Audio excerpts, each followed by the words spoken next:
Le Forum des Vécos, c'est le lieu de rassemblement de toute la communauté des professionnels de l'attractivité et du développement économique.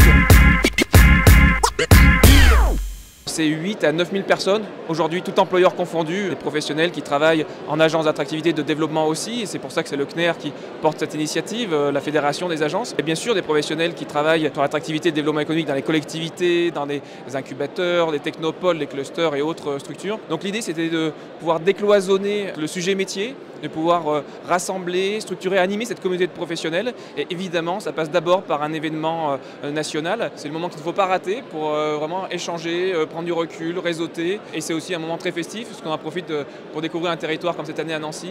Nancy, ça s'est fait très naturel, ce choix, évidemment. Évidemment parce que déjà le CNER fête en 2022 ses 70 ans. Et l'Europe, l'agence nouvelle créée par Nancy, fêtait ses 1 an. On trouvait donc ce double anniversaire une très bonne occasion pour se réunir à Nancy.